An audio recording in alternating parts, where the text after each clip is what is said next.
gonna say we should get 6 more people, then we could do like a Brady Bunch thing. or a Fox News thing. Oh yeah, then it'll be normal that we're all talking on top of each other. Yeah. Yeah. I'm on the planet Mars right now. I hope that's not affecting our communication. No, not at all. So, okay, first question in a formal kind of way. The first track on the record, which I'm a huge fan of, definitely one of my favorite tracks. One of the lyrics just killed me. It was, "I'm a loser and a poser. Everything I write is shit. It's a working day." And Yeah. I guess that's clearly Nick's lyric, right? And I guess I'm wondering how often Nick feels like that, because I know I've felt like that before too, when you're trying to work on something and you can't, and it just is like your standard MO for operating. But do you feel like that too? And did you ever feel like that making this record? Did you ever feel like you weren't nailing it, and you went through versions and trials, and or is it pretty smooth when you're in the studio? Nick wrote every lyric on the record, I believe, except for that line. And Wow. he had written something that sounded like that. Now, I had kind of promised myself that I wasn't going to revise anything. But the only reason I gave myself license to revise that one is because he didn't really intend it to be a song. He had sent it in an email and said, "I'm thinking of writing something that would go like this, but I haven't finished it yet."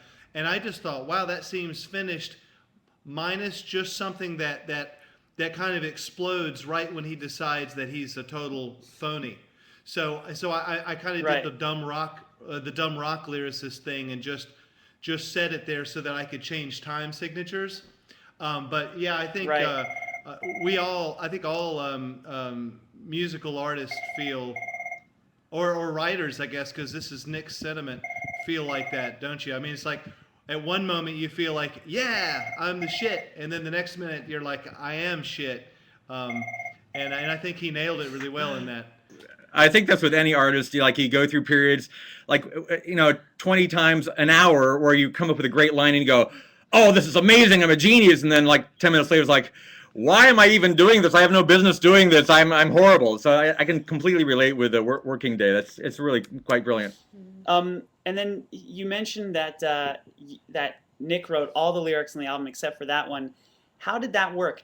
Were there any moments where you wrote the music first, and then he fit lyrics into it, or did the lyrics come first and then you fit music around the lyrics? And did you ever find it strange to sing lyrics that were written by an Englishman, and we're supposed to sound a certain way, and then you come to it with this different accent, and suddenly the words are different and take on a new meaning, or how did the lyric thing work? When I had a melody that I really liked, I showed it to Nick, and Nick actually put words to the melody that fit, but they didn't. I realized how opinionated I am about the way that lyrics and music work together, and the melody had meant something else to me, and it hadn't meant what Nick put to it. In my opinion, I wouldn't have been able to sing the song Claire's Ninth on the record.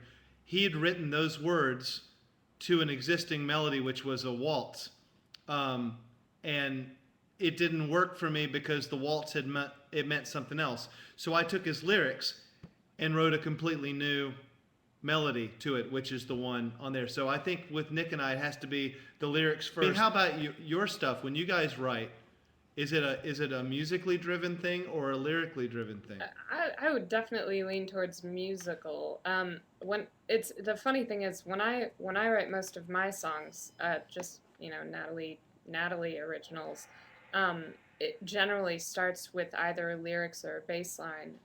But with Pomplamoose, it can be anything, really. Hey, Al, when you wrote White and Nerdy, did you write the music Yeah. or the lyrics first? I wrote the lyrics first, and then it took me forever to find a song that matched it exactly. Good job, because it really fits really, really well. Al, I was asking about Why Does This Always Happen to Me, the song I played piano on.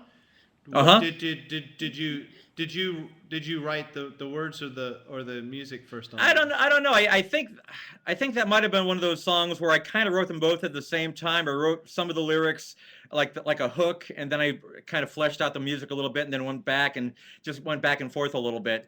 And when I pick a key, I always kind of see what the comfortable key for me to sing is. It's all around my vocal range, and for some reason, I think that became an F sharp song. I had the pleasure of going bowling with Al one time about 10 years ago, and next to the bowling alley there was one of those disco step dancing machine things that Japanese people were doing, and Al had Right. never done that before, and he went over to the machine and started slaying it.